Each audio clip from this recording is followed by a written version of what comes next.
που αγαπώ, Θεός να τη φωτίσει το μωρό μου, μια παντρεμένη που αγαπώ, Θεός να τη φωτίσει το μωρό μου, το άντρα να παρνηθεί και με έναν αγαπήσει.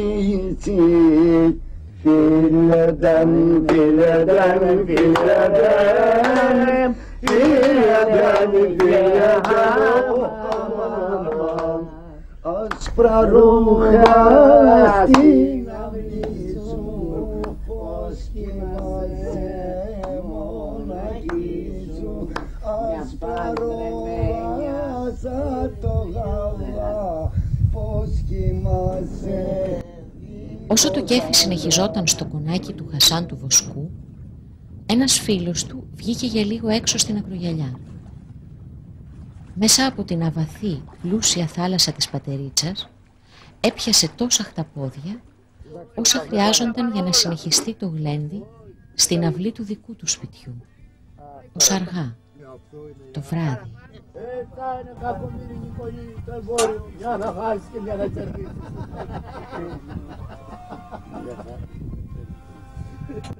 Άντε, φιλία μας. Υγεία και χαρά. Αυτός δεν είναι. Για ένα χρόνο και τον χρόνο να έχουμε την υγεία μας.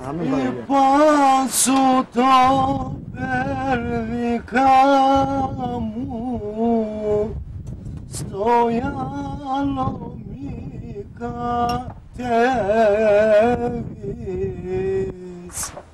γυαλός έχει φουρτίνα, να μη σε πάρει να διαβείς. Άμε πάει που με πάει, κατά στα μάτια νερά. Soğan da yap. İstersen ne yapsın? Ne?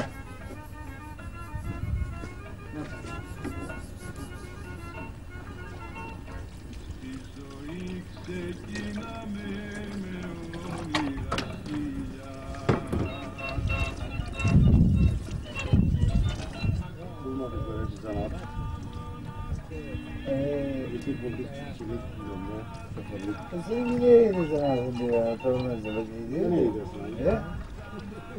Olmaz.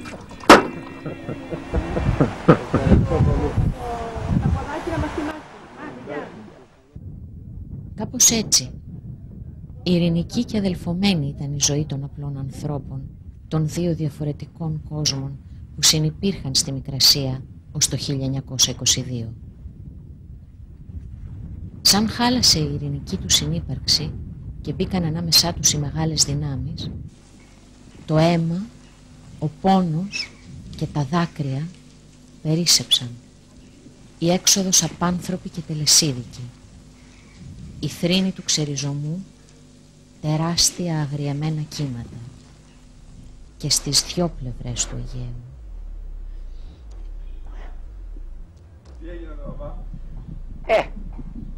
Το τελευταίο αντίο που αφήκαμε το μπαμπά είναι εδώ, απέναντι τους είχαν συγκεντρώσει. Συγκεντρώθηκαν όλοι οι έχοντες σε ηλικία από 14-15 μέχρι 40-50 και μέσα αυτούς ήταν και ο πατέρας μου, ο οποίος ήταν νέος, δεν ήταν 30 ετών. Ήρθαμε εμείς τα παιδιά να τον δούμε, να τον χαιρετήσουμε. 33 χρονών. Ναι. Και τον φωνάξαμε, μπαμπά ήταν και η Ζαχαρούλα και φώναζε νονέ, νονέ και γύρισε να μας δει και τον χτύπησε αυτό με το ποντάκι. Ο Τσανταρμάς, ναι. Τσανταρμάς. Και μετά τους πήρανε πια και δεν τους ξανάδουμε.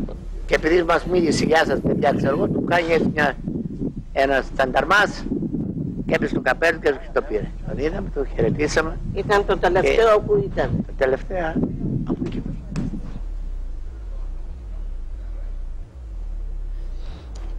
Από εκεί μετά, από την εκμαλωσία του πατέρα μου, όλος ο πληθυσμός άρχισε να ετοιμάζεται για να φύγει. Ετοιμαστήκαμε κι εμείς, η μάνα μου και 5 παιδιά. Ζαλώθηκε όσα μπόραγε να σηκώσει. Από εκεί μας πήγανε σε ένα σπίτι μεγάλο, παραλιακό, μας βάλανε μέσα όλους, ό,τι βρίσκανε δαχτυλίδια πάνω σου, σκουλαρίκια, τα τραβάγανε οι Τούρκοι. Εμένα η μάνα μου μου έβαλε κάτι χρυσαφικά που είχε μέσα στο πανταλονάκι μου. Πήγα να κάνω το νερό μου και μου πέσανε και ξαναγυρίσαμε και τα πήραμε. Και μετά βγήκαμε στην παραλία και προχωρήσαμε. Εκεί ήτανε το βαποράκι και μας βάλανε μέσα όλοι στη Μυτιλήνη. Εκεί κλαίγανε μάνες, παιδιά και μας τράβαγε η μάνα, μην χαθούμε η μάνα μέσα στο πλήθος που έφευγε και έπαιρνε το δρόμο της προσφυγιάς για να μην ξαναγυρίσουμε πια στο σπίτι μας και στο νοικοκυριό μας. Και πηγαίναμε και σε πούσα μικρή από να στήσουμε λίγο ψωμάκι. Όχι μόνο ψωμί μας δίνανε, μας δέρνανε. Γιατί ό,τι και να τους κάναμε, ό,τι να τους λέγανε, μας λέγανε ακρίτες, μας λέγανε τουρκόσπορους. Και εμάς μας λένε το ίδιο, να μανίσουνε μας λένε Ιαραμπιάου. Άντε Ιαραμπιάου, μισόρον. Οι Τούρκοι αν πάλι μας τα λένε.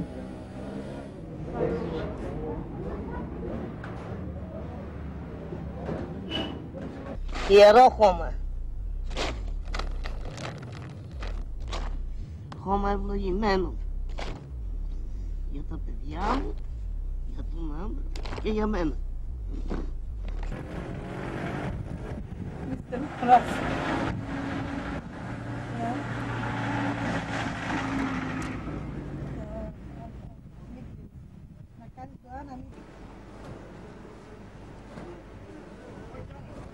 Το καράβι για την Ελλάδα φεύγει, πλέοντας μέσα στο ματωμένο φως του δειλινού. Το φως το εσπερινό, λαβωμένο από τα ερείπια της Μικρασίας, πετάει, φεύγει και διασχίζει το Αιγαίο για να φτάσει στην απέναντι άκρη του, στην Ελλάδα.